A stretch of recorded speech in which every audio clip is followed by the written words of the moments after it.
नई वीडियो में। और देखिए काफ़ी इंपॉर्टेंट वीडियो आप सभी स्टूडेंट्स के लिए। अगर आपके भी यूपी स्कॉलरशिप 2023-24 के पीएफएमएस के स्टेटस में किसी भी प्रकार की समस्या है, वीडियो को ध्यान से देखेंगे। आज के डेट की बात करें तो लाखों छात्रों का कहिए कि पीएफएमएस स्टेटस शो होने लगा है, जो कहिए कि अपडेट हो गया है। तो किस तरीके से अगर आपका शो हो रहा है तो आपका पैसा आएगा और आपका पैसा कब तक आने वाला है। आपको मालूम है कि 14, 15 और 16 के डेट में बहुत सारे बच्चों का पैसा वगैरह क्रेडिट हुआ था और उसके बाद से आपका पैसा आना बंद हो गया है। तो किस डेट में आपका पैसा वगैरह आने वाला है।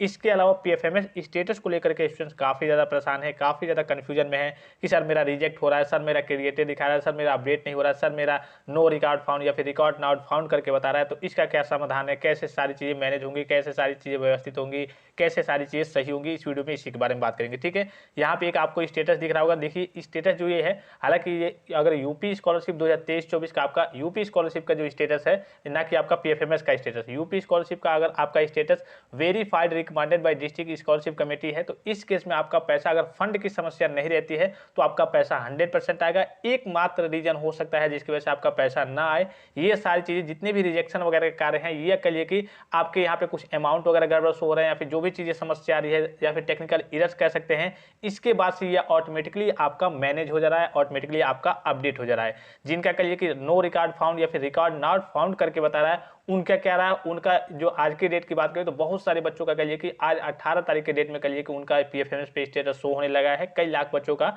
आज के डेट में पीएफएमएस पे स्टेटस शो होने लगा है, खास करके post matric other than inter के जो स्टूडेंट्स हैं। यहाँ पे देखिए इनका 16 तारीख के डेट में रिजेक्ट किया गया। ठीक है, यहाँ पे UID does not belong to beneficiary, UID from beneficiary file करके आ रहा है। और फिर यहाँ पे इनका देखेंगे, इन्हीं का फिर से यहाँ पे फिर 18 तारीख के डेट में फिर से यहाँ पे एक बार और रिजेक्ट किया गया है। और इसमें यहाँ पे दूसरी चीज मेंशन करके आ रही है कि duplicate batch ID check will be applied after ignoring rejected batches. और फिर से इनका यहाँ पे देखिए व्हाइट कलर में दिखा रहा होगा। और फिर से इन्हीं का यहाँ पे देखिए फिर से आप न्यू स्टेटस फिर से 17 तारीख के डेट में फिर से वैलिडेशन, ये आपका आज के डेट में रिजेक्ट हुआ है। और फिर से उसके बाद से फिर से 17 के डेट में रिक्वेस्ट डेट फिर से लगाई गई है, फिर से रिक्वेस्ट किया गया है इतना अमाउंट भर के। और यहाँ पे फिर से इनका यहाँ पे अभी इधर की समस्या नहीं आ रही है। तो ये आपका ऑटोमेटिकली व्यवस्थित हो जा रहा है, ऑटोमेटिकली मैनेज हो जा रहा है। एक चीज बस आपका कहिए कि यहाँ पे व्यवस्थित रहना चाहिए, वो क्या चीज है अभी मैं आपको आगे बताने वाला हूँ। ठीक है, यहाँ पे लाइव तरीके से आप देख सकते हैं। पिछली वीडियो में मैंने आपको एक स्टूडेंट का दिखाया था, यहाँ पे इस प्रकार की समस्या आ रही थी और उसको फिर से क्या कर दिया गया था विभाग के द्वारा। यहाँ पे जब आपका पोर्टल पे सारी चीजें व्यवस्थित की जाती है, मैनेज की जाती है, तो फिर से उनका अपडेट हो गया था।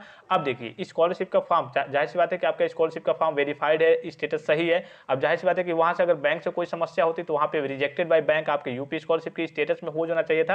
हालांकि ऐसी दुविधा की बात करें तो हर बार कभी ऐसा नहीं होता था कि पीएफएमएस से ये समस्या आ रही हो या फिर ये हो रही हो, इस प्रकार की कभी समस्या नहीं आती थी। लेकिन इस बार कई प्रकार की समस्या आ रही है। लेकिन ये समस्या आपके स्तर का नहीं है, ये नहीं कि हाँ आप कुछ करेंगे या फिर आपको कुछ करना पड़ेगा, नहीं। हाँ एक चीज बस आपको करना पड़ेगा।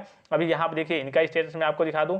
इनका स्टेटस आज के डेट में देखिए इनके भी कल के स्टेटस में गलत तरीके की समस्या शो हो रही थी। और देखिए वैलिडेशन स्टेटस यहाँ पे अमाउंट इनका दिख रहा होगा, यहाँ पे आपको दिख रहा होगा, यानी कि 10,370 रुपया यहाँ पे इनका 17 के डेट में रिक्वेस्ट डेट दिख रहा होगा और 18 के डेट में वैलिडेशन यानी कि वैलिड है। ठीक है, और यहाँ पे अभी इरर डिस्क्रिप्शन में कुछ नहीं है और इनका कहिए कि अब यहाँ पे वेरीफाइड हो जाएगा, यानी कि इनके में अब रिजेक्शन की समस्या नहीं आएगी। यहाँ पे कभी कभी अमाउंट को लेकर के कम ज्यादा अमाउंट वगैरह हो जा रहे हैं, इसकी वजह से यहाँ पे रिजेक्शन की समस्या आ जा रही है और फिर से वो ऑटोमेटिकली अपडेट भी हो जा रहा है। क्योंकि अब यहाँ से जाहिर सी बात है कि जब आपका यूपी स्कॉलरशिप का फॉर्म वेरीफाइड है, verified recommended by district scholarship committee है, तो अमाउंट थोड़ा बहुत ज्यादा होगा कम होगा तो वो कोर्स के हिसाब से विभाग वाले आपका मैनेज कर देंगे। ठीक है, इसमें आपको घबराने की जरूरत नहीं है।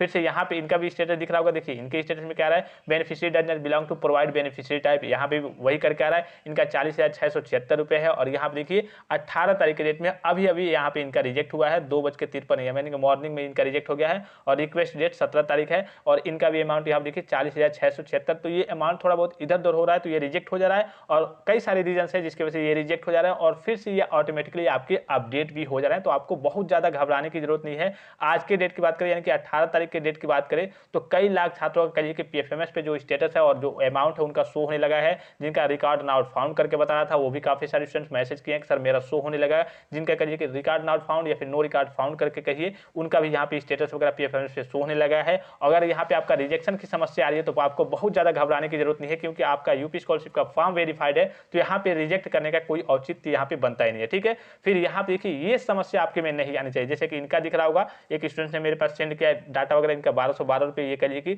जो 12th के स्टूडेंट है, पोस्ट मैट्रिक के स्टूडेंट है और इनका एक किस्त जारी हुआ था और जब भेजा गया इनके बैंक अकाउंट में तो यहाँ देखिए अप्रूव्ड भी हो गया था। यहाँ पे इनके में देखिए 7 तारीख के डेट में इनका पैसा वगैरह भेजा गया था और इनके बैंक से कहिए कि फेल्ड हो गया था, इनका पैसा फेल्ड हो गया था। फेल्ड क्यों हो गया था, यहाँ देखिए पेमेंट फेल दिख रहा होगा, यहाँ पे आपको ध्यान से देखना है पेमेंट फेल, और इसका रीजन क्या है यही बस आपको ध्यान रखना है। और कितनी भी समस्याएं आपके कहिए कि पीएफएमएस स्टेटस में आए, क्योंकि आपका फॉर्म वेरीफाइड है, आपका आधार ऑथेंटिकेशन हुआ है, एनपीसीआई से मैप्ड हुआ है, हर एक चीज पहले से व्यवस्थित है, तो आपको बहुत ज्यादा घबराने की जरूरत नहीं है। एक चीज वही मैंने आपको जो बताया कि फेल होने का रीजन क्या है, पेमेंट फेल होने का रीजन, और किसी भी स्थिति में आपका पेमेंट फेल नहीं होना चाहिए। तो यहाँ देखिए फेल होने का रीजन इनका क्या है, bank reason description for failure, Aadhaar number deseeded from NPCI mapper by bank customer to contact his her bank, यानी कि आपका जो बैंक अकाउंट है वो एनपीसीआई से मैप्ड था, भले ही आपने फॉर्म फिलअप किया होगा, अब कह लिए कि मैप्ड नहीं है, आधार डिससीडेड हो गया है, यानी कि आधार ऑटोमेटिकली कभी कभी रिजेक्ट हो जाता है, हट जाता है, ई-केवाईसी वहां पे ऑटोमेटिकली रिजेक्ट हो जाता है, या फिर आपका बैंक अकाउंट ब्लॉक हो जाता है,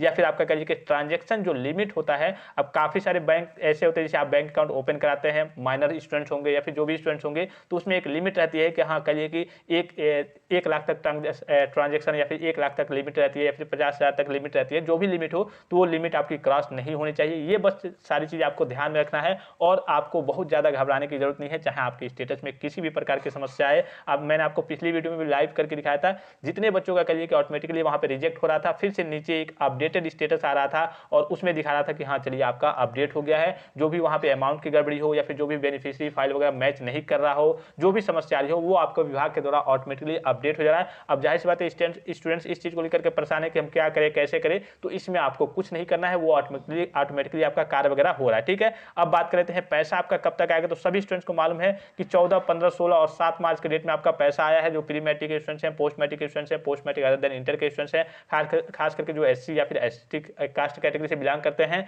अब आपका पैसा 22 तारीख से सभी बच्चों का कहिए कि जो SC ST general OBC minority जिनका ये पैसा नहीं आया है या फिर एक शिफ्ट का पैसा एक इंस्टॉलमेंट ही आया है, उनका 22 तारीख से पोस्ट मैट्रिक और post matric other than inter सभी का पैसा आना स्टार्ट हो जाएगा। तो आपको घबराने की जरूरत नहीं है, बस आपको ये देख लेना है कि इस वजह से आपका कह लीजिए कि फेल ना हो पेमेंट। यहाँ पे दिख रहा होगा क्रेडिट स्टेटस में पेमेंट इनका फेल हो गया है, तो इस वजह से आपका पेमेंट वगैरह फेल नहीं होना चाहिए। और जितनी भी सारी चीजें समस्याएं आ रही हैं तो आपको अपने स्तर से कुछ करने की जरूरत नहीं है, वो ऑटोमेटिकली आपका रिजेक्ट हो रहा है, वेरीफाइड हो रहा है। पीएफएमएस के कई सारे प्रोसेस होंगे, कभी कभी सर्वर एरर भी रहता है। अब सर्वर एरर मैं क्यों कर रहा हूं, जैसे कि आपने यूपी स्कॉलरशिप का स्टेटस देखा होगा, पिछले वीडियो में मैंने आपको बताया था कि इनरोलमेंट नंबर की समस्या उन स्टूडेंट्स में भी आ रही थी जिनका पूरा डाटा वगैरह सही था, फिर भी उनका ऑटोमेटिकली आगे चल के वेरीफाइड हो गया। ऐसे ही इसमें भी कई प्रकार के चेकअप वगैरह होते हैं, कई प्रकार के कार्य वगैरह होते हैं, तो इसमें रिजेक्शन की समस्या आ रही है, लेकिन ये फिर से आपका अपडेट होकर अप्रूव्ड हो जा रहा है, वेरीफाइड हो जा रहा है। जैसे रिक्वेस्ट डेट वहां पे कहिए कि रिजेक्ट हो रहा है, फिर से रिक्वेस्ट डेट लगाया जा रहा है वहां पे कि हाँ इस डेट में फिर से रिक्वेस्ट किया जाएगा, अमाउंट आपका वहां पे शो होने लगेगा और फिर से वैलिडेशन स्टेटस में दिखाएगा कि हाँ आपका अप्रूव्ड हो गया है।